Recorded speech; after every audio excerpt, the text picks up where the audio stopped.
family? What's going on? It's Yvette Carnell coming to you live as I do every Monday and Wednesday night, 9 p.m. Eastern Standard Time. We got a lot to talk about tonight.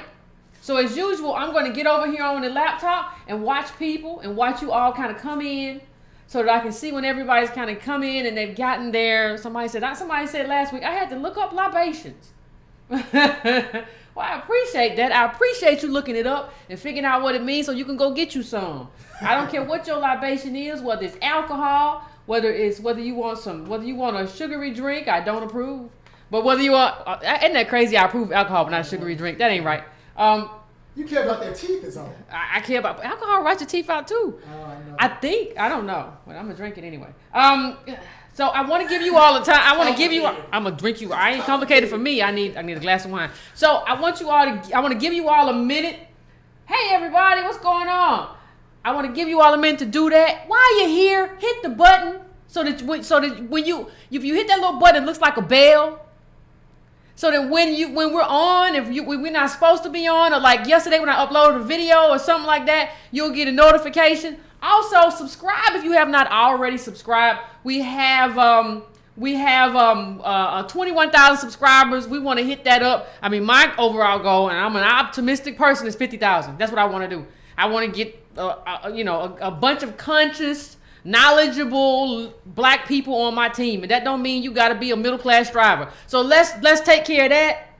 Also, you can go to breakingbrown.com and subscribe to the newsletter, which is $2 a month. You can go to donatebrown.com and make a one-time donation. You can go to subscribe to Brown. If you don't do anything else, make sure you go to subscribe to Brown too and get on my list, because I want to be able to contact you when something happens. Because yesterday when the Monique interview happened, what I did was go to my list and sent everybody on the list a notification that had just happened. So I want to be connected with everybody as much as I can. Also, while I'm doing housekeeping, somebody said and brought this to my attention that the education of Booker T. Washington book is expensive. And that's true. When I bought the book, it was like $17, $20. Now when I looked, it was like $50. Listen, you ain't got to buy it. I'll tell you what it said. Okay? We'll discuss it. Up From Slavery is much cheaper. If you're on Audible, I'm not trying to endorse Amazon. I'm just saying if you are, and I know a lot of you are, it's on Audible as well. So it's much more. Hey Linda, how you doing? It's much more affordable. Hey Jerry, than this other stuff. Okay, so I'm not trying to make you buy an expensive book. I apologize. It wasn't that expensive when I bought the book. I did not know. I'm sorry, I didn't check it. I should have checked the price when I recommended the book. I didn't know it was there. If you can find it somewhere used, that's your best bet. So there we have it. So the first thing I want to do as we get started with today's show, I see my main people have come in. I want to show some appreciation for everybody about the Monique interview that we had. Okay? Yes. I want to give some appreciation to you all, because the interview would not have happened without you. The interview would not have happened without you. Okay? And we're going to talk about that. But I also want to give a shout out to Antonio Moore. Subscribe to Tone Talks. Many of you don't know this, but Antonio helped me behind the scenes from everything from getting the interview together and back and forth with interview questions and kind of framing it. So I want to thank Antonio for that. Thank Tone Talks for that. If you haven't subscribed to Tone Talks, head over there and do that. I also want to, one of the things I want to say in terms of what you guys did, understand what you did. You all responded. When I had that Monique show about her, Oprah, and Tyler Perry, what you did is you came through. I said, tweet Monique and tell her and show her that we support her, and tweet her and do that. You all did that. And because of you, she had a conversation with me. Because of you, she said, who is this person? I want to reach back out. And I had a short conversation with her, a couple days ago. And and just like she said in the interview, that was because of you. That wasn't because of Yvette. That was because of the Breaking Brown family. So what I want to say basically is, first of all, thank you. But the second thing I want to say is this. Don't let anybody ever tell you that black politics isn't possible, that we can't reach people in high places. Some people will say to you, well, you got to have a bunch of money to do that. It didn't take $1 to do that. That was politics. That was organizing a group of black people behind a certain goal. I said, tweet Monique, and that's what you did. I organized the group of people that watched this show towards a certain goal and said, support that sister, and y'all did that. That's what organizing looks like. It didn't take $1 million. It didn't take you to file LLC paperwork. It didn't take black business. It took you to organize behind a specific goal. That's what it took. And so I just want to thank you all for that. And I want to show you that this is an example of good black politics. When people ask me, well, Yvette, what does black politics look like? And that take a bunch of money. No, it takes people who are willing to organize black people in a smart way towards something that benefits them in the end. That's what it takes. Yeah, it's important because Monique even said, I had to get back to her. Like 60, 70 people came out and she used those words. I had to get back to Yvette. I didn't know what was going on. And then all these, my inbox blew up and I couldn't get away from these people. Yeah, she wasn't trying to get away. I mean, Monique is Monique. She wasn't trying to get away from nobody. She's like, but what happens is that we just showed her love and we showed her support. And that's important. Like, that's important. And then, that's what we did in this instance with Monique. With some other people, we're going to have to do some other stuff. We're gonna have to make you very uncomfortable. Okay, we're gonna have to make you lose elections. We're gonna have to make that kind of thing happen. That's black politics. That's black politics in action. Yeah. And that's what we did, and that was a great demonstration of that's what it looks like. And what we saw. Now I want to pivot.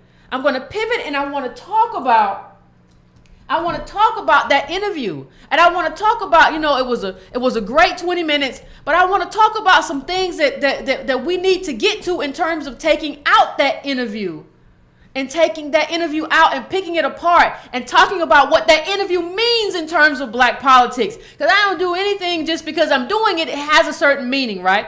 So what we saw in Monique is the consequence of blackness, but we saw it in a particular industry. In the arts, that's what we saw. We've already talked about how black people are relegated to 13 different vocations, right? Mostly government work because of racial discrimination. What we're seeing, or what we saw with Monique and what we're seeing unfold is that also happens in the arts. That's what we're seeing. And we want to, when I talk about this, I want to address specifics. Last week, we addressed Medicaid. Okay? Was it early this week? I can't. We addressed Medicaid and poverty, and we addressed the truth of a quarter of our people being on assistance and what that means in our life. And we're going to get back to that. But I want to speak about it. I want to take that macro conversation that we're having and make it micro in terms of the arts real quick. And speak about when you see Monique, I want you to understand what you're seeing. You're just not seeing a comedian. You're just not seeing an actress. You're just not seeing an artist. You're not just seeing an Oscar winner. What you're seeing is a black woman who looks like other black women. And what do I mean by that, Yvette? What do you mean? Well, I mean, black women in their 20s with a college degree are worth negative 11,000. Hit that next clip, Irene. 3 and 4. Negative 11,000. That's college debt and other debt. Negative 11,000. That's what we're worth. And what I'm trying to get you to understand is the tie-in between what we're worth and why Monique can't get what she's due. See, the problem with her not getting what she's due is that people look at us, we're an underclass, and say, why would we pay somebody like that kind of money? Because nobody has ever taken corrective action to make us whole. And that's what is required. When we didn't get well, somebody would have needed to have taken corrective action and correct that. And so when they see us, why am I going to pay these people who are going to go see Monique? Because Monique said in the interview, these are two big black women. They never thought it was going to sell. And that's why they're not paying. That's why they're not paying her. That's why they're not paying us. And that's why we need a corrective action in terms of government to make us whole. To do otherwise is to be a coward, is to be domesticated, is to believe that you can maneuver yourself with white supremacy without bringing pressure to bear to white supremacy. You cannot do any of this without bringing pressure to bear. If you think you're going to solve this with LLC paperwork and saying, I'm a businessman now because I bought business cards, you are sadly mistaken.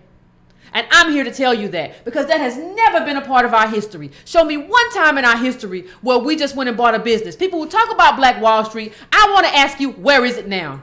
Where is Black Wall Street? I will tell you, white mobs came in and tore it apart.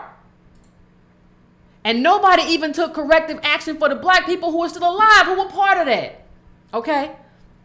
Now, when we talk about the reason I brought up, and let me just say this. Somebody brought up, I brought up Amy Schumer, and I'm gonna bring it up again tonight. Because somebody said something crazy to me like, well, you know, Amy Schumer has a history. Y'all stay caping for people who don't cape for y'all. Y'all stay caping in my comments for something. Well, Amy Schumer has, you know, she has this and she has that, and you know, she has a body of work. Listen, Amy Schumer, the first time she was making far more than Monique, but it was like $300,000. You know what happened? All these white women got together and said, we want to make as much as white men. So you saw Amy Schumer. You saw Amy Schumer go from $300,000 from one movie to between $4 and $5 million in another movie. Now let me just read something for you. This is from Vanity Fair. Okay. Now I want you to understand what I'm saying, and I want you to understand why I'm saying. There's a part in the Vanity Fair, there's a part in this article, let me see if it's Variety or Vanity Fair, but there's a part in this article where it says this happened in terms of Amy Schumer's money. This happened because of transparency. Because of transparency, because white women started getting honest. Getting honest and organized behind and around what was going on, right? So they didn't lie to each other no more. They said, what? You made this? I made this for this movie. And what's he getting paid? This is the only thing I got paid. What's he getting paid? You saw it with the woman from the X-Files, too. She said, what? I'm not getting paid. They started getting very transparent about what they were getting paid. And what that transparency meant is that people had to get honest and be like, you right. You didn't get paid. Because when people are silent, it don't work. So what Monique is doing is is being honest and vocal so that you know I'm not getting paid. And so that you understand this is an Oscar winner who is not getting paid. Well, while I'm talking about that, is Jamie Foxx still doing Sprint commercials? I'm just asking. Because Sprint is our network, African Americans. He's an Oscar winner too. Because I heard him say something when people started talking about Oscar's so white. I wondered, what the top, because I was talking to Sidney Poitier. You're not even doing luxury brand commercials. That's the kind of thing. Have you seen the kind of commercials that Oscar winners do? Even people who are Tag Heuer, Chanel, you hopping around in a Sprint ad and talking about, I was having a conversation with Sidney Poitier. I was having that conversation, and we wondered what the problem was. Jamie, you know what the problem was. You dancing to the Sprint commercial. You know what the problem is. Stop playing games. And that's what happens. We have so many of these people. We have so many of these people who are playing games. Phone. So many people who are playing games, right? And not telling the truth. But they have to tell the truth. In order for us to progress, they got to stop lying. You got a lot of people in these movies are getting $10 and $15 and $20,000 standing next to actors, white actors who are getting multi-million dollars. That's what you got going on. You got a lot of that going on. But you know what? You would never know because they're not going to tell you because they're going to perpetrate. So Monique did not perpetrate. She told you the truth. That's what you want. You want somebody who's going to be a rabble rouser. You want somebody who's going to tell the truth because closed mouths don't get fed. And people who don't advocate don't get anything. So, that's the first thing we got to talk about. If you put up, you put up clip, when you talk about, no. When you talk, put up. I want to talk about this too. So put up this clip. All right, there you go. This is Amy Schumer. Did you know her cousin was Chuck Schumer? Who's Chuck Schumer? Chuck Schumer is a senator from New York. Oh, that Chuck Schumer. Represents Wall Street. Oh, that Chuck. Chuck Schumer. That's a big Chuck Schumer. I call him Moneybags. That's what I call him. And she went. And let me tell you, she's not like us. No. And let me tell you, when she came out talking about, because you remember Donald Trump said Chuck Schumer was fake crying, and he was fake crying. Chuck Schumer ain't known real tears since he was 5. He was fake crying. So she comes out in defense of her cousin. This woman who went from $300,000 in the movie to between $4 and $5 million. Okay. She has a cousin named Chuck Schumer. Tell me this. Who is Monique's powerful cousin? Who can go to bat for Monique? If Monique had a cousin who was a powerful white, because powerful means white in this country, since we were never made right, who y'all think would stand up? Who gonna stand up for Monique? Because let me just say this. All this stuff. Now, I heard the Monique interview. When I did the interview, she said Tyler reached out to her, but she's gonna release that on her own podcast. But let me ask you something. I ain't heard Oprah say nothing. Oprah ain't opening her mouth. Do you think Oprah would not open her mouth if this was a white woman and her cousin was Chuck Schumer? Do you think Tyler Perry would be doing and doing what he's doing? Do you think any of these people would have tried to strong arm Monique if Monique had been Rebecca and had a cousin who was powerful in the United States? Do you think any of that would have happened? Of course not. Of course not. This is what happens to us, because not only do we have capital, we don't have social capital. Right. And I've talked about social capital on this show. That means you have a network. That means you are webbed into a network of people who can benefit you and can inflict pain and financial loss to other people who don't do right by you. Monique doesn't have that. The only thing she has is black people who are willing to stand behind her. But we're so confused, we don't want to do that. You know what we think? Oh, Monique's just being messy. I don't know why she's being messy. I don't know why she just won't play the game. Playing the game means getting paid much less money.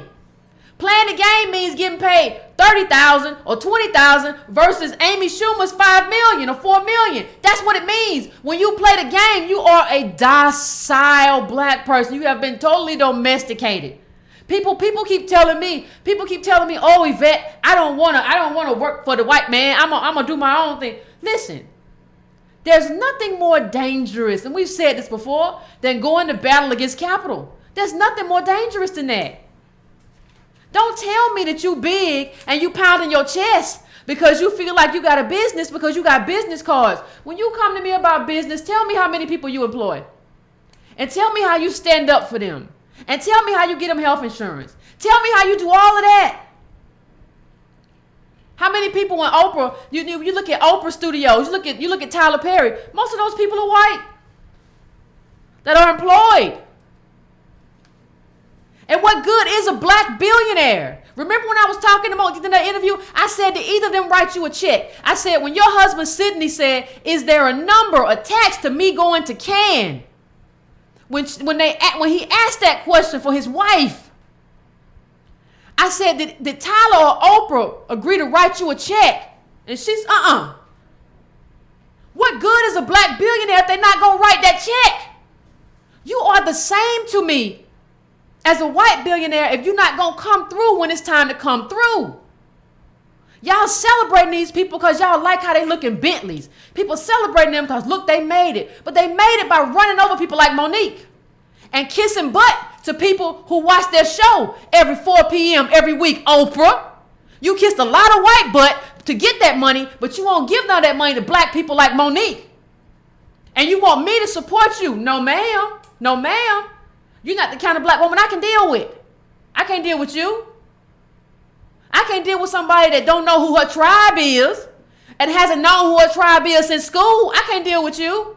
And I know the little stuff you do is cover.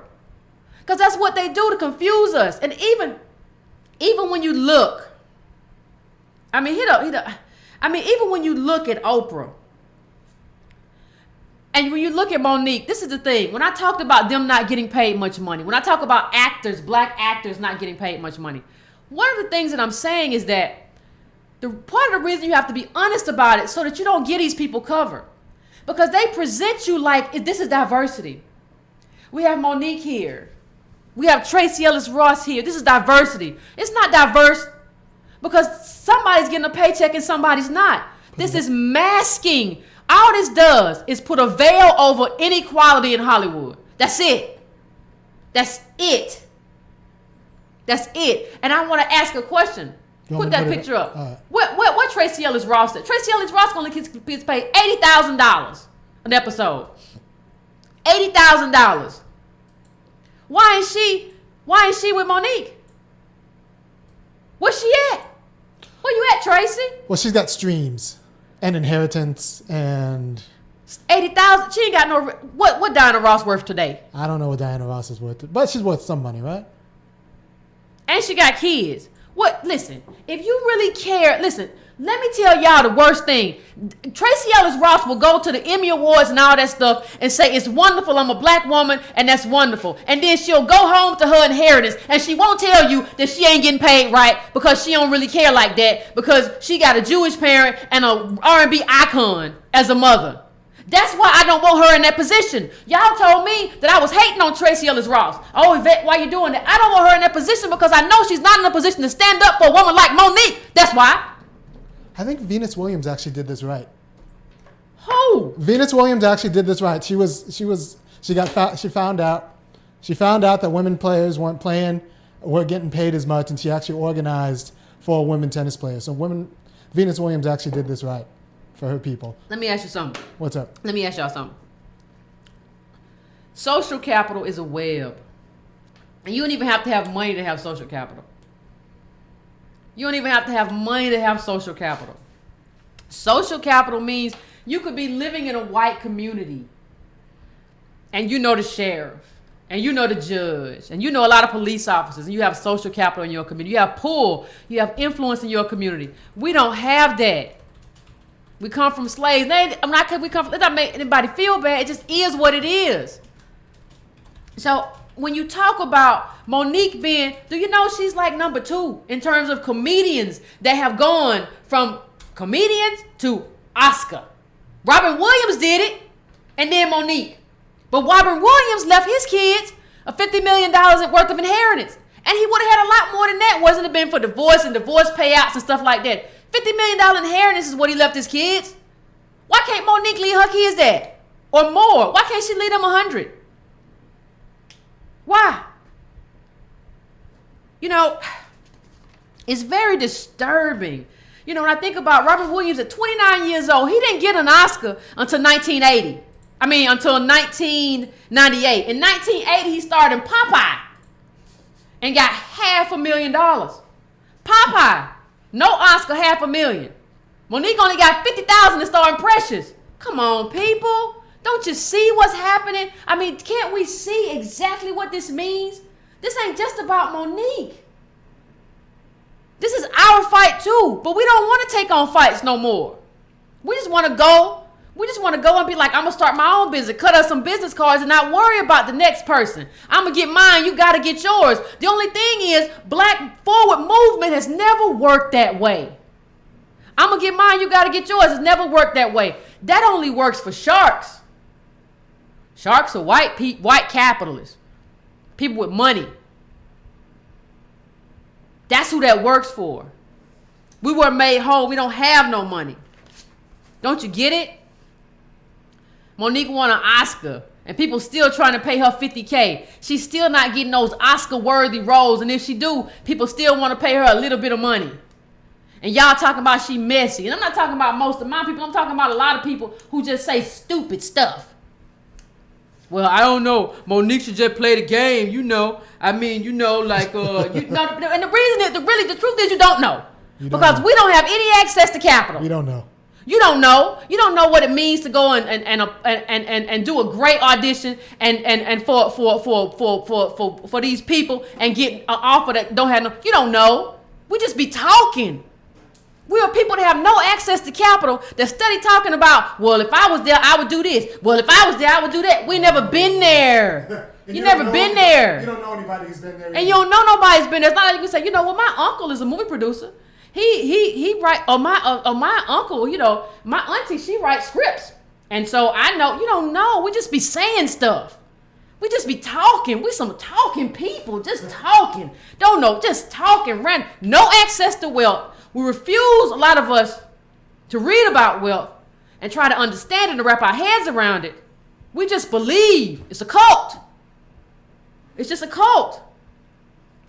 You know, I wonder was when Jennifer Lawrence said, you know, I found out through the hacked emails that I wasn't getting any money or as much money as my white male, the men. I didn't have a DIC case. What she said? Was she being difficult? Sounds like it to me. But y'all want to act like she would. Y'all want to act like only we can't be difficult.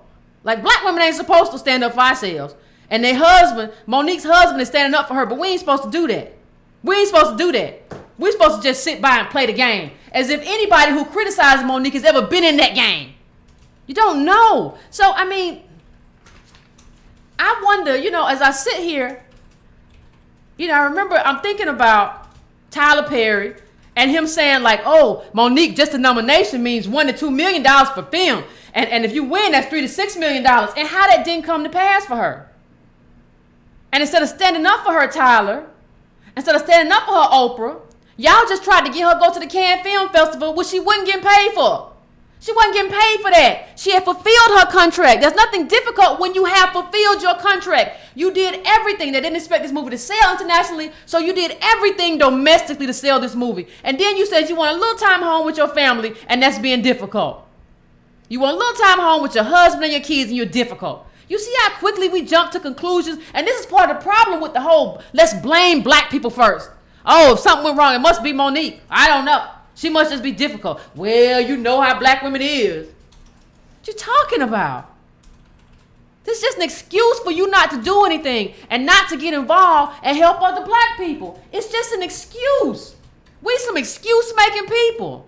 Well, you know, if I was there, man, why don't you help somebody who is there? How about that? And so I think about that, and I think about these, and I wonder too. I wonder, where the white women at? We had white women in Washington D.C. protesting, doing all this stuff. We had Jennifer Lawrence, Amy Schumer. I ain't heard nobody say pay Monique. I ain't heard nobody say Monique won an Oscar. Why isn't she getting commensurate pay? Jennifer Lawrence and Amy Schumer are apparently friends out here. Isn't that nice? That's nice to have that kind of circle. Y'all standing up for each other. I ain't heard nobody. I ain't heard the white women. I ain't heard Tyler. I ain't heard Oprah. I haven't. And even if Tyler does come forward and do something, dude, how long? This is a man say I do everything. You have to think about how selfish he is, though. He said during an interview with the Hollywood Reporter, I do everything myself. That's part of the problem with your movies, that you do everything yourself.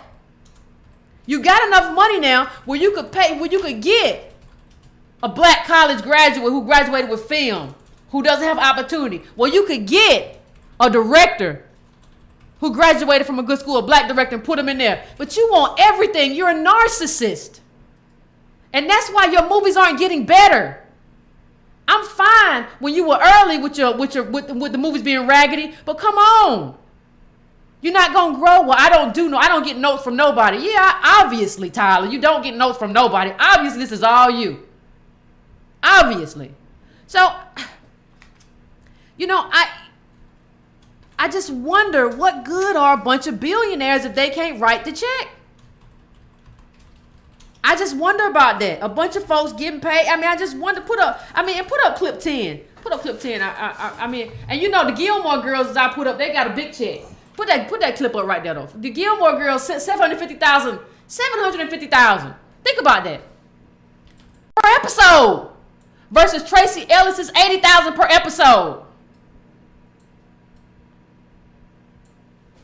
And you're going to tell me every black actress, and probably actors too, but every black actress in Hollywood shouldn't be rallying behind Monique?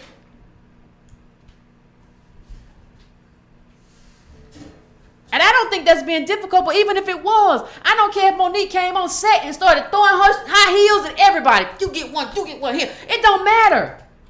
Because they do it all the time. Why ain't y'all rallying? Like, what are y'all doing? Because let me tell you something, Jada Pinkett Smith. Can we talk about that? When your husband, Jada Pinkett Smith, didn't get nominated for an Oscar, you put out a video. Now, your husband is one of the only men in Hollywood to command millions of dollars per movie. You talk all that stuff about sisterhood and sister this and sister that and sister me, but I don't see you coming through in a major way for your sister. You were coming through for your husband, and that's what happens. We do stuff when we talk racism when it benefits us individually. So your husband didn't get nominated and you want to do a YouTube video. Black people, let's talk about our worth. You want to do a YouTube video like that when it's your husband, but when it's other black people, you don't have a sense of solidarity. You don't have a sense of coming together. You don't have a sense of history about what it took for us to move against this kind of oppression. You don't have a sense about that. It only happens when it occurs in your backyard. That's why I don't deal with these people. Let me tell you. I don't deal with these people who come to me and say, 1 minute, because I keep an email, I keep a list of when you talk to me, the email shows me when the last time you emailed me. You will come to me and be like, well, Yvette, I disagree with you. We can do for self. Then 8 months later, you come, well, my brother got arrested and that was racism. No. What you need me for? What you need me to do a show for? You said do for self. Go do for self. Either you believe in collective and cooperation among black people to fight back, or you don't. I can't help you if you don't. And I want to, put up what Chris Rock said. Chris Rock said something. Chris Rock said what it was. He said what it was. You can look it up. He said, listen. These black women, he said, Jennifer Lawrence. Did you know Jennifer Lawrence made $46 million in 2016? $46 million this white woman made. And even if she wasn't making half of that, she was making a bunch of money. And she complained, and y'all don't want Monique to complain. And Chris Rock told the truth. Listen, white women, y'all don't know what it's like to suffer. These black women ain't making no money. That's what he said. He said, black women have the hardest gig in show business. He told a New Yorker in a profile. You hear Jennifer Lawrence complaining about getting paid less because she's a woman. If she was black, she'd really have something to complain about. That's Chris Rock. So for all of you telling me that, I'm wrong, I think I'd rather take Chris Rock's word than yours. I think I'd rather take Monique's word than yours. This is what's happening. And all these people would love to talk sister this and sister that, but you don't show up for your sister. Somebody said Will Smith hires white. His whole team is white.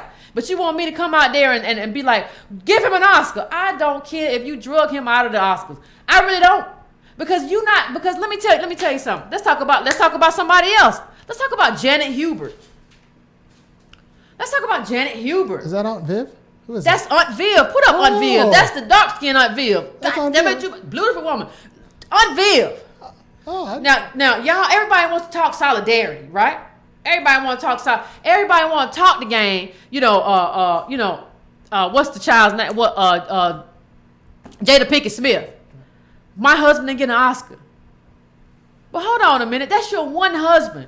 When dark-skinned Aunt Viv was trying to organize when Will Smith was on Fresh Prince, he said, that's y'all money. It's not my money. That's y'all do y'all stuff and I do my stuff.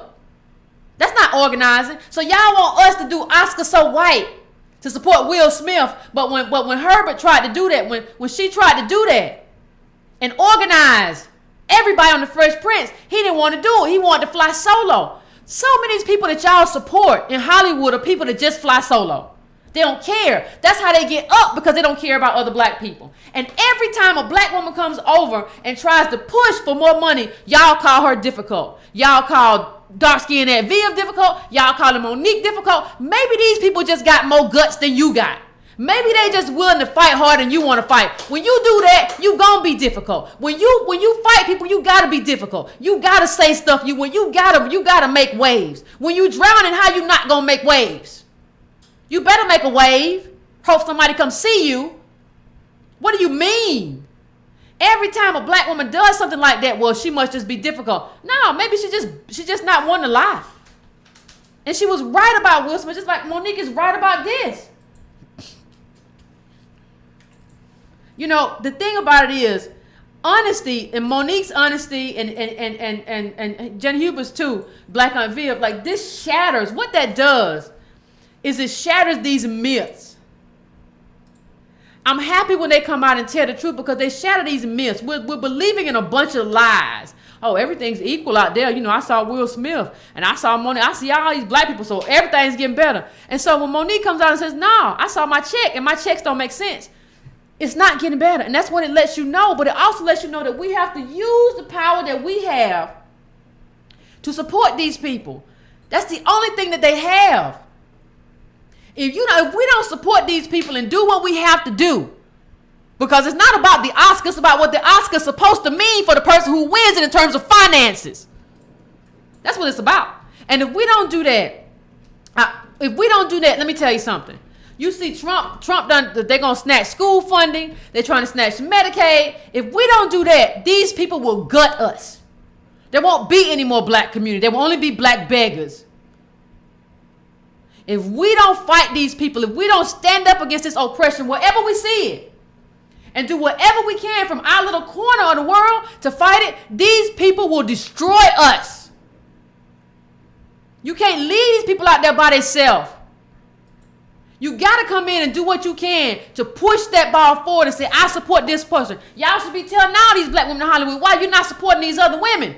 Why you not supporting these other women that saying they should get paid fair? You should tell these white women in Hollywood too. What you doing to make sure the black sisters get paid? I ain't going to see another movie. I ain't going to see another movie, Jennifer Lawrence. I ain't going to see another movie. What's the little boring comedian's name? Amy Schumer. I ain't going to see nothing else until you, until you show me that you're standing up for our sisters, not just your white sisters. Tyler Perry. Oprah Winfrey, a bunch of folks. I mean, it's just insane. We need transparency. Monique standing up. This is what I just don't know what to make of it. And I want to go back to something. I want to go. When you think about the real reason that Monique is doing this, when you think about the real reason she's doing this, one of the things she brought up was Hattie McDaniel. Hattie McDaniel won an Oscar. And she still died poor. She still died poor. And if we don't fight this fight, then all of us and everybody that came after them, there's no progression without this fight. Without this political battle, there is no progression. We will remain stagnant without this political fight. It has to happen. And you got to be willing to get into it. You can't be a coward and make up excuses. We already know how capital does. We've been oppressed. We've seen white supremacy. So stop standing on the side of them. You standing on the wrong side. It's time to cross over. And that's what happens when you fight oppression. If you don't stand up for it, they take everything. And stop telling me, like, somebody was in the comments telling me about, well, Hillary Swank. Listen, this ain't about them. Do you understand that even ordinary white people do not have the dreams that most black people I encounter have? When I go to a bar and I see white people sitting next to me, they ain't trying to talk about how their kid gonna go to Stanford and he gonna be an executive or he gonna be president. They drinking a Pabst Blue Ribbon, talking about they gonna go to work at this factory or whatever. Even the ones who have money ain't trying to do that. Like they don't, but poor white people that we're talking about. Y'all keep talking about poor white people. They don't have these kinds of dreams. And they're not owed the same thing that we're owed. Like, why is it so difficult? We came from chattel slavery. The whole government targeted us for centuries. Tell me who else has it. Don't tell me, well, they were poor. No, tell me were you targeted by the government for centuries. Tell me that. If you were not, I don't want to hear it. Why is it so hard for us to be self-interested? That's what we got to do. I don't want to hear that. Y'all remember, anybody watch Goodfellas? There's a part in Goodfellas where they say, F you, pay me. This didn't happen. Burnt down. F you, pay me. The money didn't come through. F you, pay me. And I think that should be our motto. F you, pay me. I don't care. Well, this happened to this group. I don't care. Pay me. Well, what about the white? I don't care. Pay me. Well, white men have been suffering. I don't care. Pay me. Self-interested. We have to be everybody else is self-interested. Everybody else is self-interested. Except us. We have a legitimate claim, too. That's the thing. We actually have a legitimate claim. It's not just that we're poor. It's poor because of government policy. Yeah. The same government that's still around. It hasn't died. The government is here. It ain't like it failed. It ain't like the country failed. Well, America failed, and so we ain't got no money no more. America's still the richest country in the world. It's been growing because of our labor. That money is still in the system. That money's still there, and y'all don't want to take none of it. The money's still there, and y'all like, I don't want it. I'm gonna start a business. You can't have no black business without black politics. There is no future for any kind of black business in terms of without black politics, because the people with all the money don't want to do business with you. They don't want to do business with me. Okay? So you have to have black politics to help pave that way and say, listen, you got to open the door for these black people. You can't keep doing what you're doing. If you do, we're going to tax you. If you do, we're going to shut you down. That's the role of government. If you're not going, we got to give grants to black people, the black business. And the black business, we got to hold black business accountable too. You got to do right by us too. I'm not just going to give you no money. I said that last time. But the problem is when you see everything in terms of Medicaid cuts and all this stuff, black politics has been neutered. Because we have taken on a conservative ideology that says we do not need politics anymore. Look throughout your history and tell me, when has that ever worked for black people? When has not needing politics ever worked? Don't just listen to what people say. People can, like my dad used to say, you can make your mouth say anything. You can make your mouth. Don't listen to what people say. Don't listen to people just talking. Go throughout your history. You can start in the 1800s, all the way to the Civil Rights Movement, and after that, and show me something where government or movement, something that benefited black people in a massive way. I'm not talking about just your black family. I'm not saying you as an individual cannot benefit from black business. I'm saying show me the way that black business was moved in a way that did something for all of us without government interceding. Show me that. Because government did this, and government has to fix this. Don't let government off the hook. I keep saying this. You're a punk. If you want to let government off the hook, you're a punk. It is what it is. You're a coward. So just tell me, Yvette, I'm a coward. I'm scared. It is what it is. I say, okay. It is what it is. But you have to understand, we're 40 million, and we got a quarter of us on public assistance. When that public assistance get cut, have you ever had somebody call you hungry? I'm not talking about call you and just say, I don't have what I want to eat. Have you ever had somebody call you and say, I don't have no food? That's what this Trump budget looks like. And see, y'all were messing with me. I'm not talking about my people, but there were a lot of people messing with me. But I don't know why you want to talk to Trump, because I knew this is coming. I know the Republicans are going to be in there because Trump don't know. Trump just going where Republicans tell him to do. I'm trying to be in your ear. Will it be effective or not? I don't know, but I'm going to show up. I'm going to show up and do the best I can. What else can I do?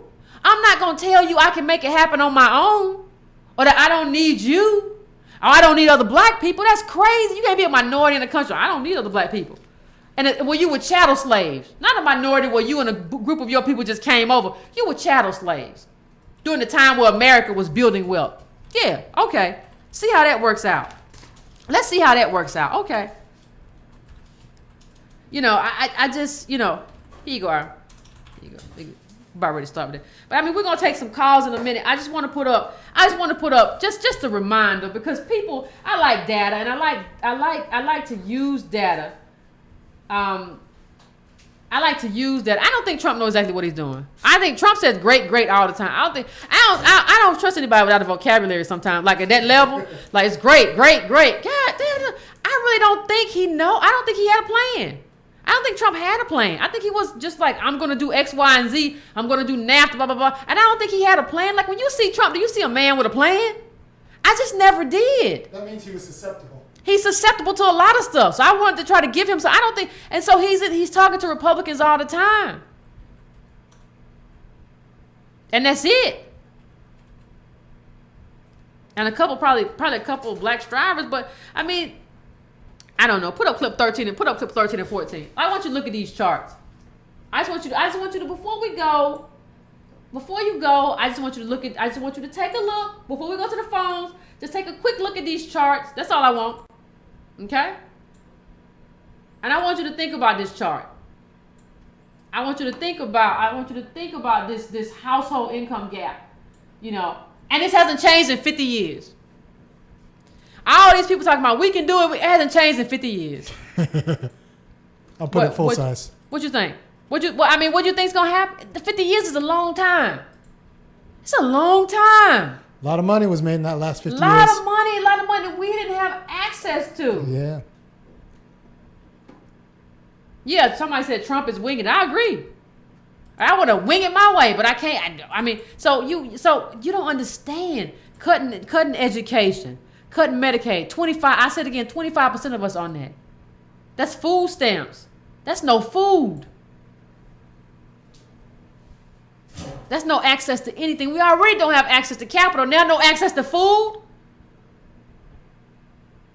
And let me tell you something. If we don't do something and get involved in this, I'm coming for every do-for-self person I've ever met. I'm coming for all y'all. When stuff goes wrong, I'm gonna call all y'all. Are y'all gonna go and pay for the food stamps now? Cause y'all said we didn't have to fight government, so let's go get the food stamps. Come on. I mean, you said fighting for government was a problem. So I want you to pay. I want you to make up the difference. Oh, is there a natural disaster? A second Katrina? A natural disaster struck a black community? Come on, do-for-selfers. Come in here and fix it. When a hurricane wipes out a black community, I want you to come in, you do-for-self people, and fix it. When we talk about lead, water, and Flint, come on, what my do-for-selfers at? We can do for self, right? Go in there. We don't need government. Go in there and fix it. That's what I want you to do. And I want y'all to do that too.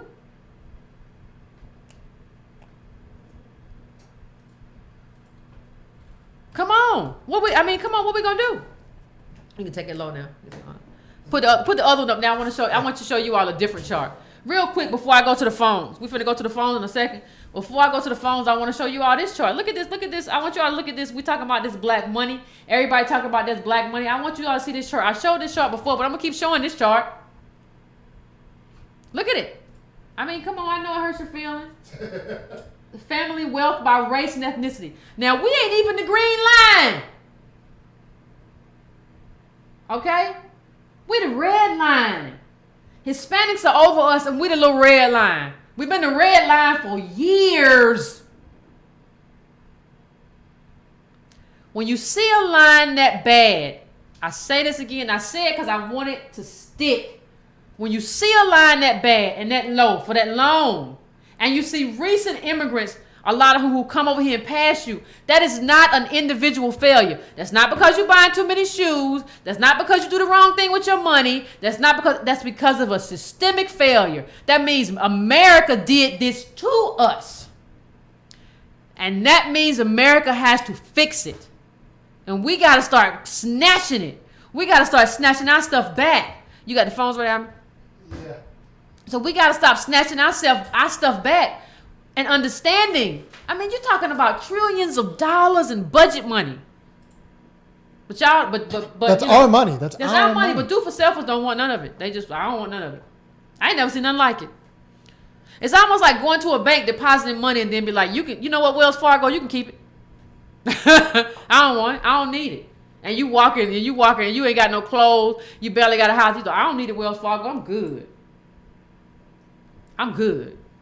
I'm straight. Okay. What are you gonna do?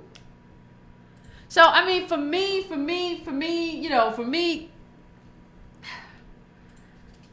I mean, when I look at the fact that the government didn't stand up. The government didn't stand up for years for black people. Years. As a matter of fact, they let the KKK have their way with us and steal our stuff. You got that mule? I want that mule. That mule is my mule now. It ain't your mule no more, black boy. And you can do nothing about it. This do for self stuff is a disrespect to your ancestors. But what I want to I don't even want to end on that.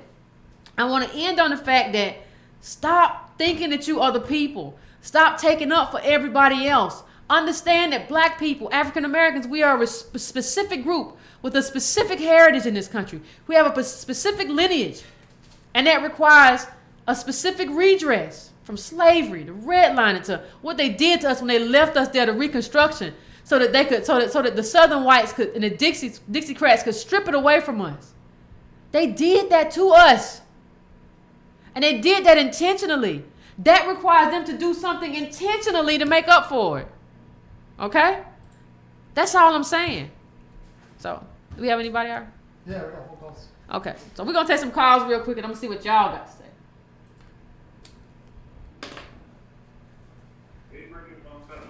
How you doing?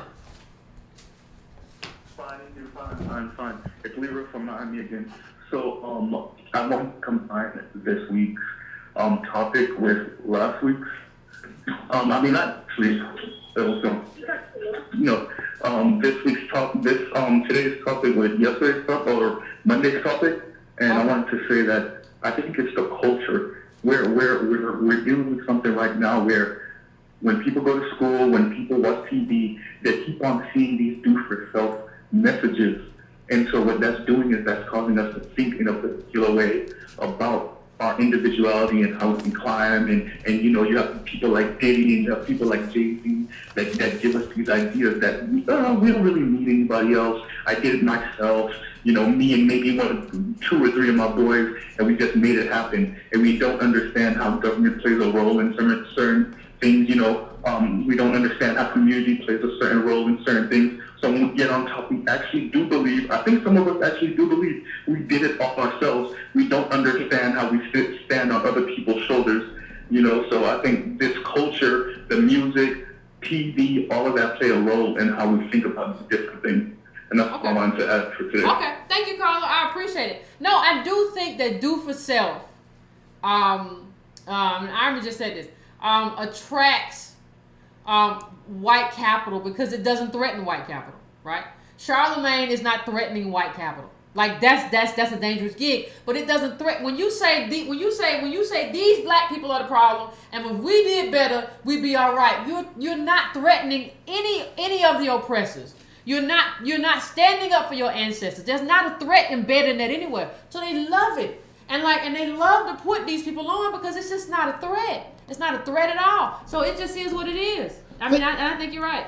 Well, think about it. We're not that radical of people, just in general, we're not. And the people listening to us aren't. How come there's nobody, no black face, no white face really, on mainstream media, or even like in the dramas, who talks like we talk? Yeah. Nobody on Grey's Anatomy, nobody on any of those Shonda Rhimes shows. No, Melissa Harris Perry, even when she was on. You talk Shonda Rhimes. I'm saying, like, nobody in fiction or in real news lays out the case like we are laying it out, and it's an obvious case. This is low-hanging fruit. So it's part of a media strategy. White capital puts these people on and puts them in front of black people to take up all the oxygen in the room. That's the only purpose, really and truthfully. The only purpose of 90% of these people that we see, social from control. The NBA to a lot of these actors who just their whole point. Have you ever noticed they get on TV and say the same stuff? Well, how did you get to your success? It was just hard work. I just worked hard and I believed in myself and I had a vision. And I always had a vision. Before I saw it, I thought it. And they get on TV and they say the same stuff. That's intended to neutralize us and think, if I think it and I believe it for long enough, it's going to come true. And I always had a vision. That's what it's for. It's not for us. That's why they say the same thing. They don't believe the same thing. They just know that if they say the same thing over and over and over again, that's what white capital wants. They'll stay out of trouble. They can't tell you. They can never tell you what they really did. Well, I sold out my friends. I slept with a bunch of people. I did a lot of stuff I didn't want to do. I had to talk bad about black people. They're never gonna tell you any of that. A lot of people get paid a lot of money to talk bad about poor black people. Yeah. That's probably the best. anybody can do it. I just work harder. I know a lot of people who worked hard until they died and they never had nothing. I've seen a hard working janitor work hard all their life, die with nothing. Come on, man. No, that might be the most lucrative job in Black America. Talking bad about poor Black people. Yeah, talking bad about other Black people and lying to Black people is a very lucrative job. Now, if you tell the truth, Black people are going to turn against you and call you messy. Oh, I don't know why they being so messy. They can just play the game. You don't even know the game. Hush. If we told more people to hush, we'd be better off. Shut up talking to me. Out my face.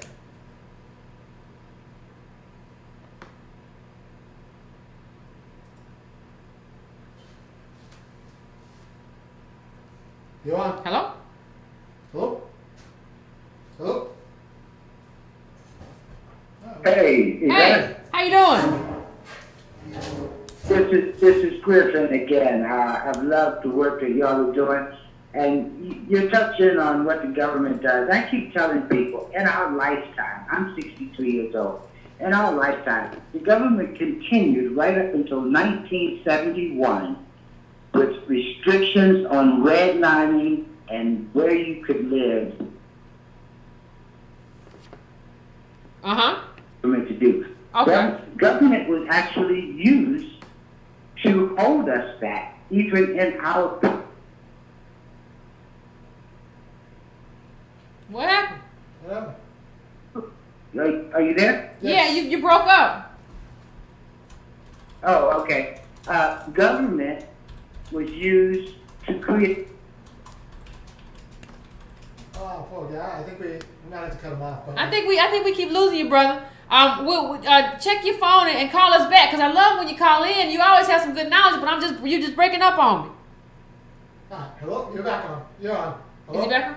No, different guy. Okay. Hello? Hello? Yes. Yes.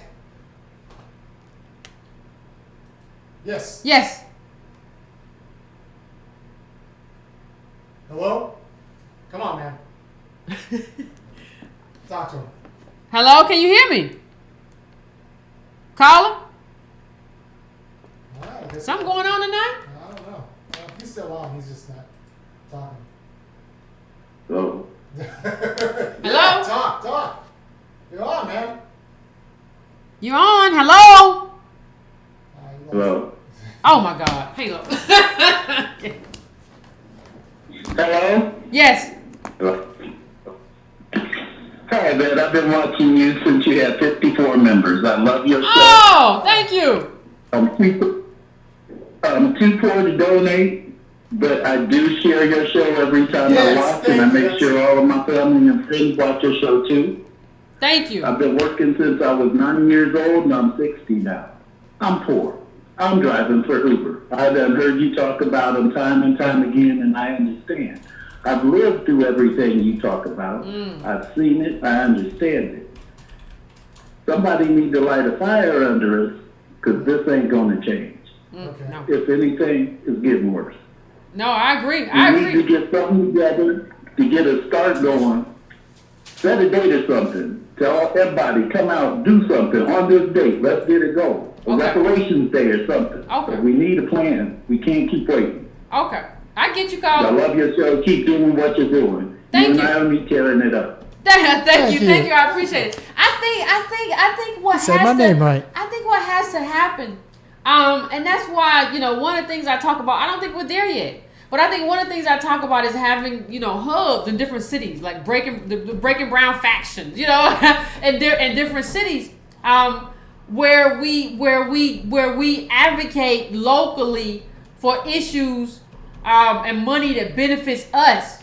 Like, you have a Breaking Brown hubs all over the country. I don't think we're necessarily there yet in terms of the numbers, right? But I do think that's something that needs to happen. I do think we need a plan. And we have to, part of that plan too means supporting local candidates who do good work. And I think we have to, I don't care if we put a list together or what, like local candidates who understand what we're talking about, and we can put together a black agenda. And I put that together during the Trump era and listed some of them, and I actually sent that to some black Republicans or whatever to try to get that his way. But I think what has to happen is that we have to have that agenda be like, do you support this? No, well, I'm gone. And so we can, you know, maybe I at some point put it up on the website and people add and subtract to it, and we come up with, you know, I'll put that form up. We're trying to put together a forum, and people can add and subtract to it, and then we have a whole black agenda, and that's what we go from. That's what we move from. So, you know, we got problems. We got Joanne Reed and all kind of people who are just like disinforming our people. So misinforming, whatever you want. Yeah, I think the media strategy to cool black politics over the last 30 years, pretty much since Clinton, since Jesse Jackson's second run, so since '88, the media strategy has worked. And then the corporate media takeover in the Telecommunications Act of 1996, that just like, it like, let me just say worked. Something. It worked. Black people are confused. It worked. Let me just say something. You know, we so silly. Is somebody in the comments now calling Byron Allen a coon? Listen, I'm not getting into all of that. I'm not getting into. What I'm saying is that the only thing I'll say about that is that Byron Allen filed a lawsuit. It don't matter what I think about what he does or how he pays. I'm not even getting into any of that. Only thing I'm saying is that he filed a lawsuit that if it, you know, was that if it had went or goes, you know, our way would have been beneficial to black media. I don't care, like personally, I don't care about any of that. I care about what does this lawsuit mean for me, because that would kind of force the doors open. I care about the fact that he sued Charter and sued Comcast. I don't care about anything personal. I care about the fact that he did that. Now, did he do it for him? I'm not saying he didn't, but I'm saying that is consequential. I think we have to be able to drill down in terms of what's important and not get caught on who this person is. I'm not saying any of these people I talked about are great people. I don't know them. I'm just saying in terms of these specific lawsuits, those lawsuits kind of shine the light on inequality. I'm not saying anything else. So if you can't do that, then you're not a grown person. You're just like a child living in like an adult body. If you can't kind of hone in on what's most important right now for black people, that's a problem. And at least Byron was honest in his interview. That's more than I can say for most of y'all. Keep it going. Yeah, you might want to take a minute to get the trolls out of the chat. But yeah, go on. Hello. Hey. Hey, good evening. Yvette, am I on? Yes, you are. Hey, good evening, Yvette. How are you and Army doing this evening? I'm doing all right. All right, it's Mr. Menu. Remember this guy who said if we're not on the not at the table, we're on the menu? Oh, yeah. Well, that day is here, isn't it? Ah. Yep. We Menu. are on the menu because our so-called black leadership, okay, has decided not to engage the current administration. And you made a point earlier saying that, hey, Trump doesn't know what he's doing in regards to us. And I agree with you, because we don't have effective leadership engaging with his administration. And I tell people all the time, it does not matter who's in the chair of power at the head of the table.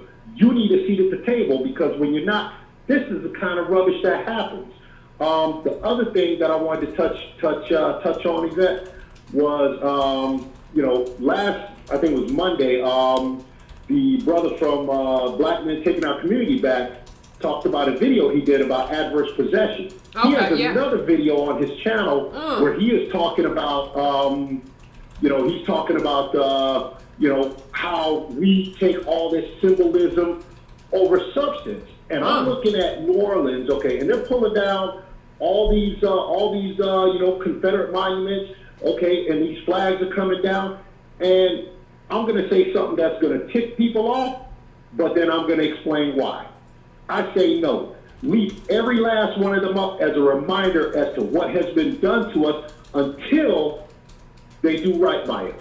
Okay, leave all of those things up as a reminder. Every time they take one down, we go, okay, yeah, okay, but is it putting money in our pockets? I agree. I agree. Every last flag up, leave every last monument up until they do right by us, and then we can say, okay, we don't care what you do now. And I love the Goodfellas reference, because for years I thought I was the only one who thought like that. I don't care about the symbolic stuff. Pay me. Yep. Pay me. Listen, if you pay me, let me tell you something, brother. Let me tell you something, brother. Sorry, go ahead. No, let me tell you something, brother. If you pay me, you can put a Confederate war thing outside my house. Like if you give Yvette Carnell $3 million, you can put it right outside my house. I will look at it and drink champagne. I'm not going that far. I'm telling you what I do. But what I'm saying is that we need to stop selling for these little symbolic victories and go for real ones. And I say leave the monuments and the flags up as a reminder, okay? Because if a lot of people have been talking about this, what's happening is they're sanitizing the school books. I saw an article a while back where it said in Texas that in a particular school district, slavery, the active slave trade was basically equated to immigration. No. Immigration is when people go to another area by their own free will. There was nothing free about us. We didn't choose to come here. Yeah. We were brought here. So, yeah. And so now basically what they're doing is they're sanitizing the school bus and they're sanitizing the landscape so that one day they're going to wake up and go, what are you talking about? Well, what are you talking? Reparations for what? Yeah, because they're gonna. You can't sit back and let that happen. Yeah, I agree. Thank you, Carla. I agree because they're gonna erase everything. People don't realize that part of taking this Confederate stuff flag down is to erase our history. Do you think these people are doing this because it's good for us? They're doing that to erase the claim that we have. Let me tell you. I know he said he wouldn't go this far, but if you give me a few $1 million. You can put that joint right outside my house, and I will get a dog just so I can take it to pee on it every 3 times a day. Whenever the dog got to go pee and poop, he'll go pee and poop on the Confederate monument. I will do that. I don't care. The reason black people care is we ain't got no money. So you're like, well, you shouldn't treat us like this. If you have money, you used to be surprised at the stuff you don't care about no more.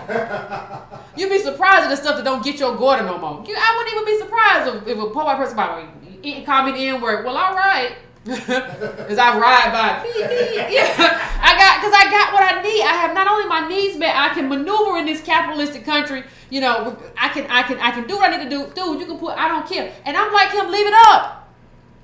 Because it's a symbol of what happened to us. Don't let them take that down. I will make a rule. You can't take this Confederate stuff down until you pay me. Once black people get what we're owed, then you can take it down. Then you can say, well, we've done our part. Let us take this stuff down. Then you can. Right now, leave it up. Leave it up. We celebrating that like a check comes with it. It don't. Put it right outside my house. I'll come out there and take a dog. I'll buy 3 dogs just to piss and poop. Go on over there. The general. You know where your spot at. So, it is what it is. You're on from Chicago. Hello? Hello. Yes. Hey. Hey, So I had to catch up in the past week and a half. I was a little bit behind, and now I'm caught up. I'm a theater administrator in New York City. I'm Erica. I've called in before. And so I'm thinking about this Monique situation in a lot of different ways. Really want to reiterate who you know matters. Black people can't afford to be starving artists. I live in New York City. Okay, only immigrants and white people can afford to come here, pursue their dreams, and be starving artists without real jobs. So like Yvette always say, keep your job if you got a job. I'm trying to quit to be like white people and come down here and pursue your dreams. That is not the move for us. We can't afford to do that. Single black women only got a network of $5. Yep.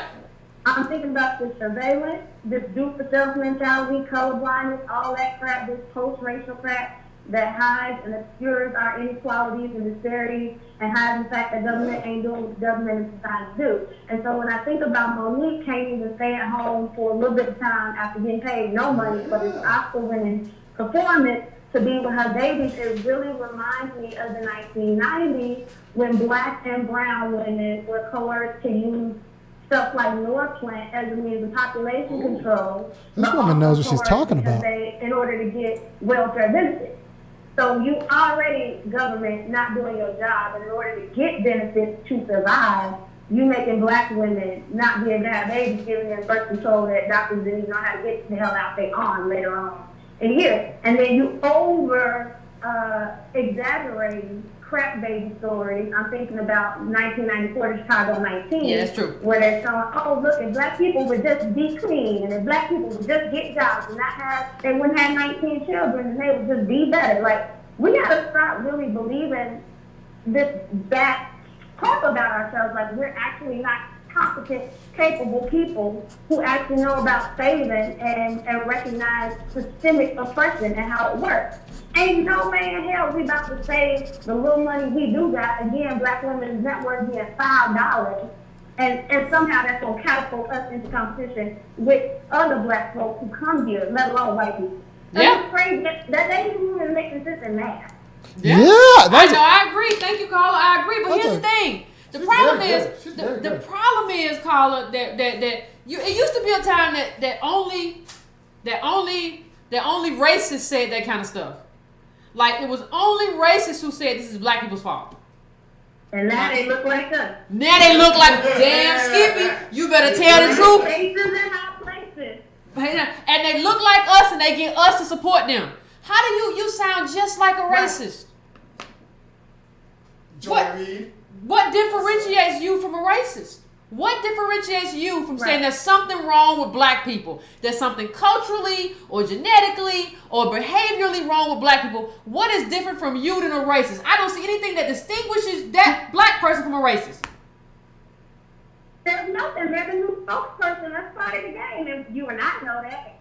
Everybody know that. They hire the black people to come tell us what white people can no longer politically correctly say. Yeah. And if we would just realize that and stop being like, well, they look like us and they say it, so it must be true. If we would actually read a book, share a book, copy the book, and give it to somebody else. I'm actually going to recommend a book on tonight. From Black Lives Matter to Black Liberation, Keanu Yamada Taylor. Great book. Okay. I don't know if y'all read it already, but anybody? I already has it. I haven't read it. Yeah.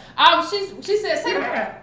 I haven't read. Say the name of the book. What's the name of the book again? From Black Lives to Black Liberation. From Black Lives Matter to Black Liberation. Black Lives Matter to Black Liberation. From Black Lives Matter to Black Liberation. Great book. Okay. From Black Lives Matter to Black Liberation, people. Check that out. Yeah. Love y'all. Thank you. Love you too. Appreciate it. She was right. She was right. We might have to get. Yeah, thank you. That was a great caller. Yeah, great call. We had a lot of good calls, boy. That was a great caller. We had a lot of good calls, but y'all gotta talk. Y'all better check these traders. Check these traders. If a white person says something like that, y'all be ready to slap them. Well, there's something wrong with you. See, even though the data. See, this is the thing. The data says that we edge out white people in terms of saving. So it's just not true. Like, my whole thing is just stop letting people say stuff that's not true without checking them.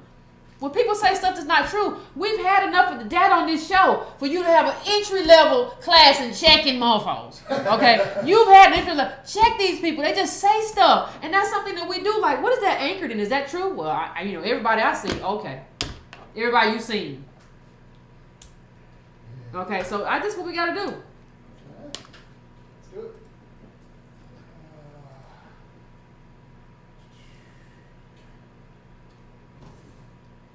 Somebody on there yet? Yeah, no. Hello? Hello?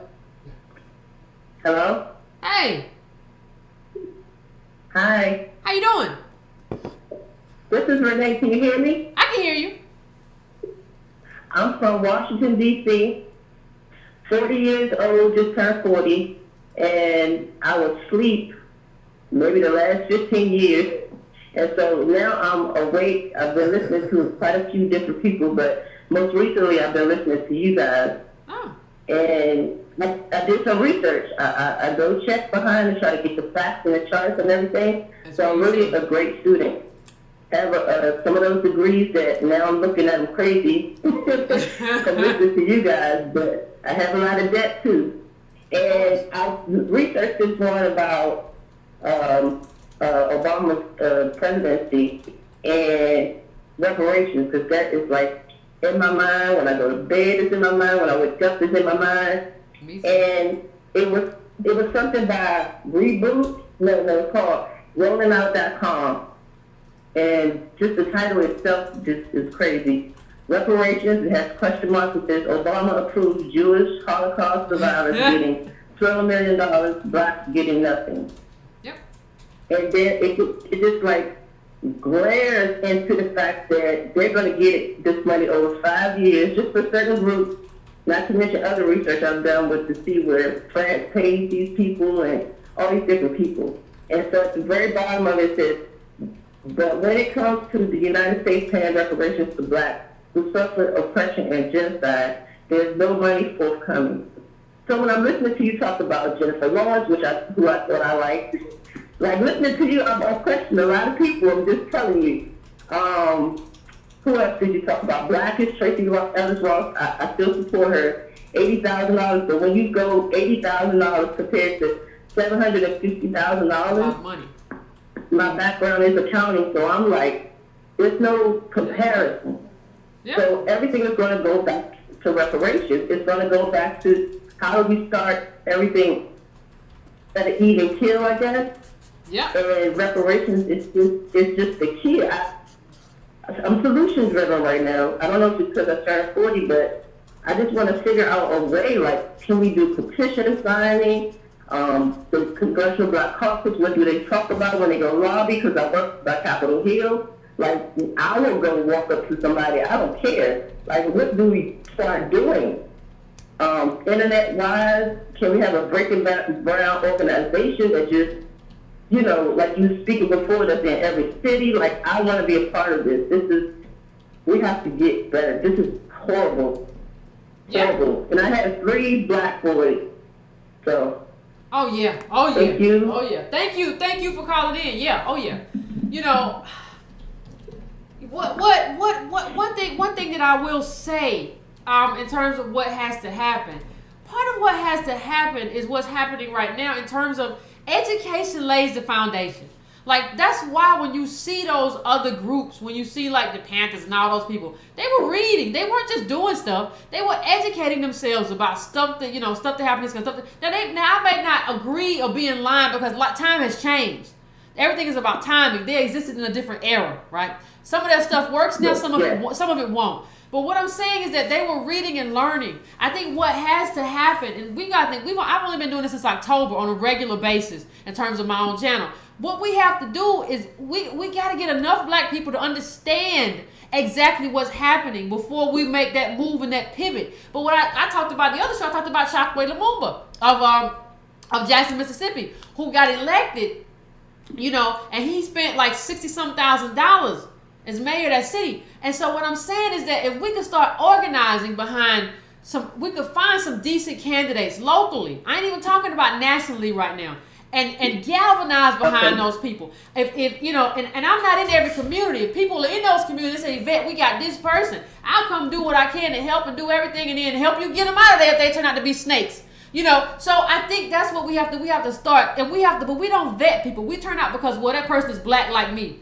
Well, listen, I'm with any candidate who's working in terms of contracts. That's one of the things Chocolate Lumumba was doing, contracts. Black co-ops, all this kind of stuff, because white people get out of contracts. That's what he found. So what I'm saying is that even if you give me a white candidate and that white candidate say, hey, I'm all about putting money in your pocket, I'm going to say, okay. If the black candidate is like, well, I just don't know. I just don't understand. Okay, I can't listen to you. And then if you don't do it, we got to be willing to take them out instead of being like, well, it's going to take 100 years. We got to be willing to be like, well, you got to go. I haven't even seen you fight for this. You got to go. So I think everything starts with education. What we have is we have a lot of people who've been miseducated to believe that they don't need black politics. And I think part of what I'm doing here and what everybody has to do in their own space is educate people around them to say, hey, this is something that we do need. And we're not going to get anything. Trump's finna get it big. We're not going to get anything until we do that. Good. It's foundational. I agree with you. And let me tell you one more thing, I'm sorry. And then about I think Monday you said, why isn't the topic about food stamps cutting all this stuff? Yep. And I do look at Boyce Walkers, I do look at Umar, and I do look at all these other people. And I didn't see anything. And I'm like, what is going on? Because that's going to impact my family immediately. Yep. Not my household, but my cousins. Like you just said, have you heard anybody call you and say, I have no food? Yeah. I've heard quite a few people call me, and I'm like, well, I barely have enough myself. And I work every single day. I've been working for 20 years. Yeah. So it's like, it's going to affect us. And I just wanted to see, do you think about going across the board, I guess, getting the what you want to call it, Umar voice? All you guys coming together, or is it just like people pride and ego is going to stop that? You know, I don't look at other people as much anymore. Like, I look at the people who are watching the show and the people who I can contact in terms of regular individuals without a platform, right? In terms of influencing them. Because eventually, if you influence the people, they will influence their leaders, right? That's the only thing I can do. Some people are very much invested. They are very much invested in what they believe. And it's not anchored in anything. And there's nothing I can do about that. I can't worry about it. The only thing I can do is say, hey, here's the truth. And don't trust me like you did. Go and research it for yourself. Now, when you research, you have to decide if this person is saying something that is totally in opposition to the research. Do I want to support somebody who doesn't want to deal with facts? I think that's the question that everybody has to ask themselves. That's not a question that I can ask or answer for anyone. Okay. Thank you. Thank you so very much. I appreciate you. Bye-bye. And I think one thing she said too, we have to understand, when we talk about, this is about ads, right? The only people who see ads are if you're black, those are black people if you're doing stuff for black people in terms of movies, coming, whatever.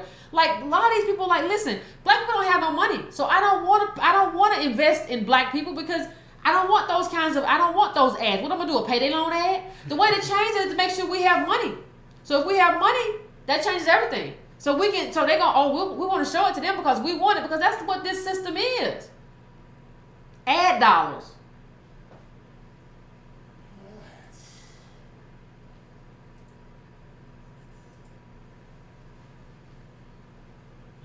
Hello? Hey, what's up? This is Nate from Detroit. Hey, Nate, how you doing? Hear me?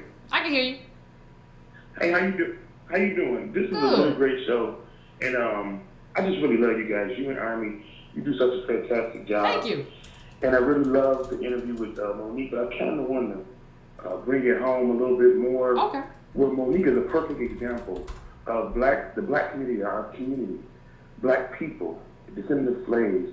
We have always been America's tools. When you think about, I live in Detroit. I think right now we only own 2 gas stations in the city of Detroit. We virtually almost own no liquor stores, restaurants, party stores. At one point when we did have grocery stores, we didn't own really any of the grocery stores.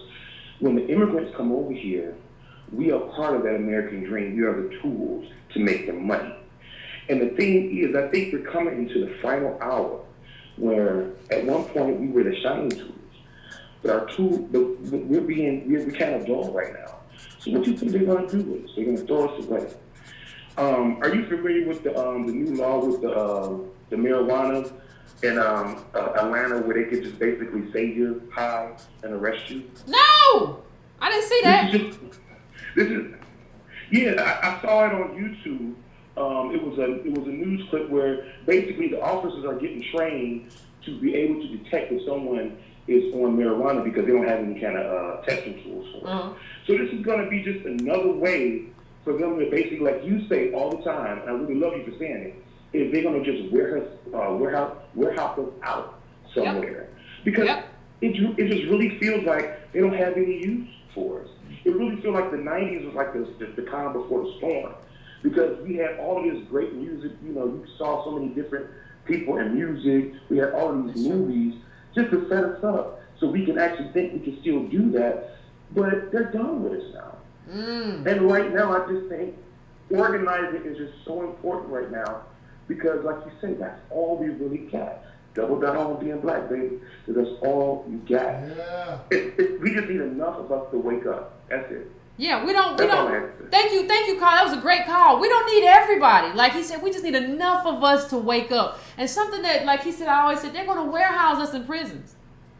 And some of you, but they're gonna lock up white people too. Okay, and what you gonna do about your people though? They're gonna warehouse us because what's happening? And I want you to catch it. The gentleman who just called said this is the final hour. It feels like, and it feels like that to me too. If you want to know what keeps me up, it's the fact that we are being relegated into a throwaway race. That means we ain't got nothing for you. The Mexicans work cheap. Okay. We don't need you to do labor no more. We got them to do labor. You don't have enough money to do the big stuff. right? And enough connections to do the big stuff. So temp agencies, you're locked out. If you're in Hollywood, Monique, you're not getting paid, but you should get paid. If you're in Silicon Valley and you're black, they're not hiring you. They just get to the place they don't want us no more. And that's a throwaway race. And filing LLC paperwork and cutting up some business cards for yourself does not change that. Our history in this country has been that we have worked together to move forward politically, whether it be sharecroppers. And I'm not saying we can't ever form alliances with other people. I'm not saying that. I'm saying in that alliance, we put our interests first. What's wrong with that? What's wrong with that? There's nothing wrong with that. I mean, you have African immigrants who come here, they look black, but they don't complain. Because they don't have the same claim that you and I do. Why would you complain? You don't have a claim. You know, so they feel better about having them around than having us around. So from labor in terms of immigrants to African immigrants who come here and get the affirmative action, all that stuff, don't you see there's a systematic replacement, and we don't want to be mean, so we don't want to say anything. We don't want to make anybody upset. But you have to pull a Monique, you have to pull a Janice Hubert and crack some eggs in order to get this thing done. You have to be Yvette and tell the truth all the time, no matter who it upsets. Because that's the only way we have a chance of moving forward in a way that's good for black people. And this is the final hour. I don't see why every black person ain't having nightmares right now and trying to figure out how to change this. I don't see why. Because this is a big deal. You mean to tell me you don't think these people will just get rid of us? The people who enslaved us won't get rid of us. Oh, because you started a business. Okay. All right. Well, let me see how that worked out. Let's go out. Whew.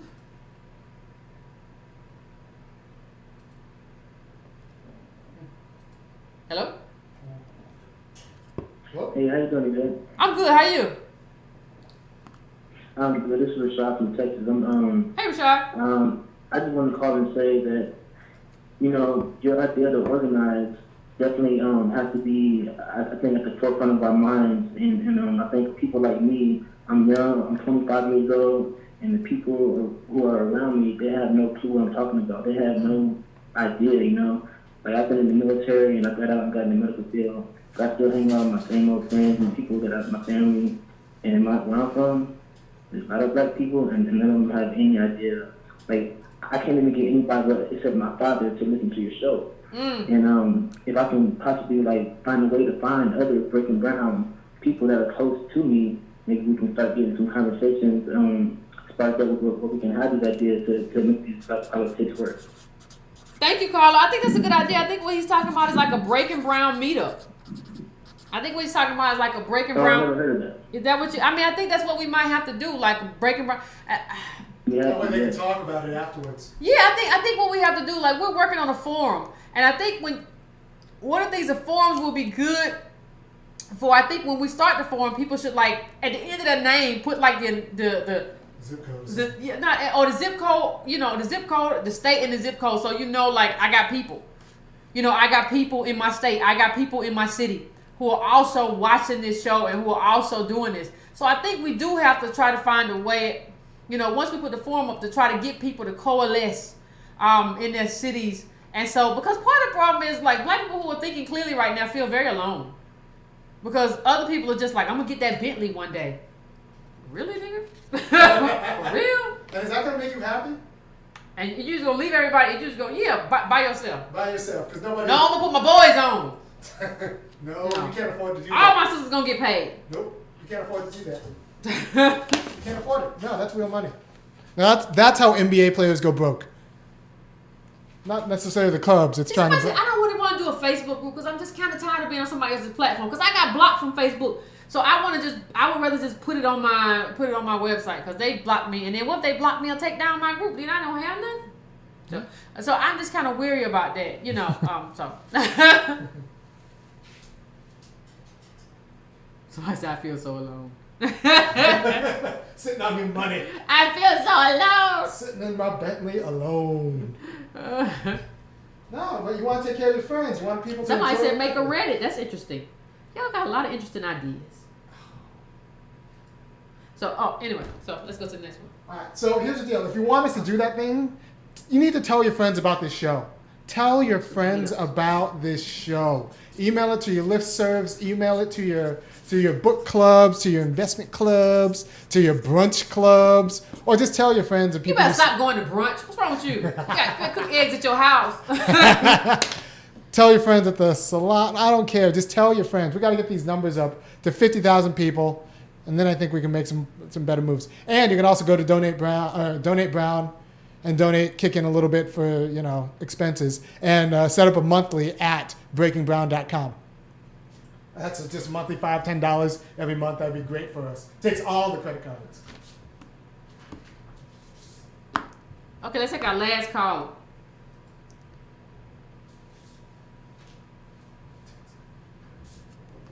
Hello? Hey. What's up? Hey. How you doing, Yvette? Good. How about you? Good. Can y'all hear me? Yes. Yes, I can hear you. Good evening, good evening. I'm really enjoying your show. I just wanted to call in, wish y'all well. I really appreciate all the information and education you guys are putting out there. I just wanted to put a quick comment on just like follow up on everything people have said so far this evening. I just a little background on me though, just putting out there. My family is Nigerian. I know how you feel about that. But I got no problem with that.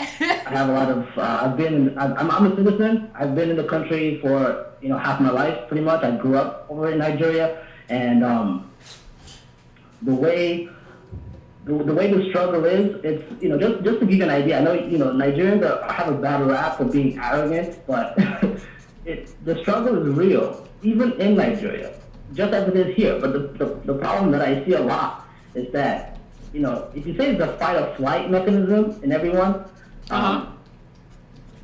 people don't understand. They're in a war. It's like a war that you don't it's in the air you breathe. Kind of how like you're in the Matrix, kind of.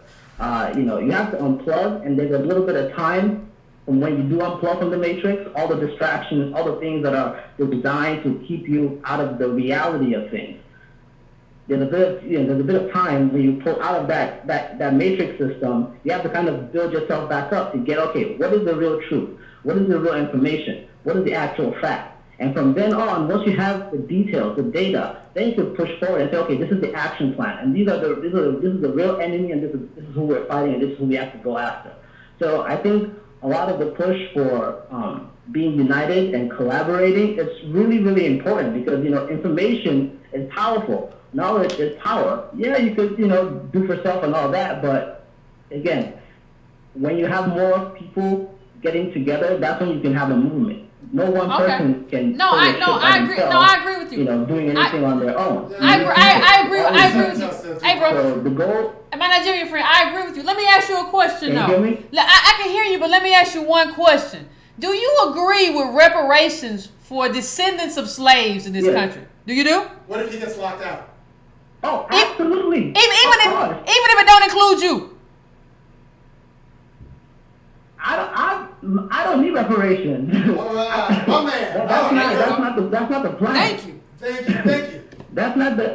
The reparations has nothing. And again, this is about putting what's right to who's right.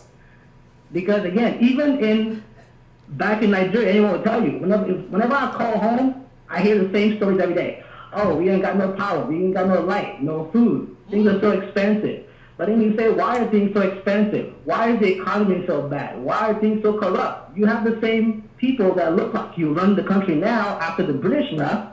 Yeah. But what people don't know is that the Constitution, what you could call the Constitution, I just use that word, but it's like the national charter for the country. It's like only 2% by the British Parliament. Nobody knows that. Because all the resources that's tied up in that country has been sold out into like the next millennium. No, I agree. Right? Nobody knows that. Oh, so no, they pretty much sold out the people. So they got their freedom, they got their so-called independence. Corruption. But The people have been sold out. Yeah, y'all got a bunch of corrupt leaders. I Yeah. agree. I mean, thank you. So again, Thank you, Carla. I agree. Thank you, Carla. I not agree to with you. interrupt you, but just to say it was like reparations is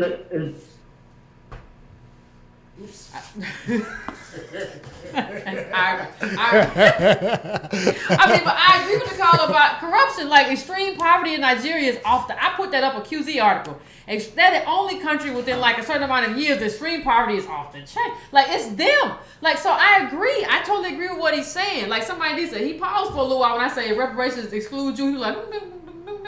So yeah, but I agree with what he's saying in terms of corruption over there and like oppression. I agree with all that. But part of the problem, I want a sane immigration policy, right? In terms of like people that we need for certain industries. And I'm not going to back down from that. But part of the problem in terms of the people that we already have here is that in terms of African immigrants, many of them would rather mask inequality than fight for equality. And that's a problem that I have. If you got to be in the fight for me, you just can't be willing to go to work and mask it and be like, I'm going to be nice and play good and smile. Because you don't smile because you got a chip on your shoulder because you come from slaves. So you're masking the fact that there is no more African American success. That's my problem. But if you can get on board and fight for African Americans and fight for our reparations, okay, then we can have that. We can have a conversation. This is not anti-Nigerian. I don't. People say, well, I don't know how you feel about that. No, I'm trying to teach you how to be an ally here. What you got to do, and I do want a sane immigration policy. In terms of, because the jobs are going away. Like, you got to understand, part of, I have my own theory in terms of why the Immigration Act of 1965 happened, but part of the reason that they were even trying to get in cheap labor too was because America was growing, booming. We ain't growing no more. Jobs are going away. Why you going to bring in, it doesn't make any sense to me, but that's a whole nother show. So I just want to thank everybody. I want to thank the caller. And I want to thank the Nigerian caller for calling in. Because a lot of people won't even have a conversation to care about what's going on with African Americans. And I want to thank you for saying you're in favor of reparations. I need to get a bunch of people, immigrants and white women and white men, to put on your reparations t-shirt. Because that's what you got to do. That's my question. That's my question, to know whether or not you mean what you say. When I say, are you in favor of reparations even if you don't get nothing? And if you say absolutely, then okay. That's a beginning. That ain't an end. That's a beginning to a conversation. We ain't cool, but that's the beginning in the direction of us being cool. Because I got a whole laundry list of stuff I got to run past you. So I want to thank everybody for tuning in today. I want to say, as always, like Ivy said, donate Brown. Go to breakingbrown.com. The newsletter comes out on Sunday. I want to thank y'all for coming out. I want to thank y'all for tweeting Monique and making that interview happen. And I think that interview is not only good for me and good for her and good for you. I think it's good for black politics. It's good for the Breaking Brown family. It's good for what we do here. Okay? So tell your friends. And when we get enough friends and we get the thing up, when we get the forum up, then maybe we can start having some conversations about having some meetups. And then maybe I can start coming to some of the meetups in different cities and we can have like one-on-one conversations. All right? So, everybody stay cool, be blessed, be happy, don't get too stressed out, don't let these people stress you out too much, all right?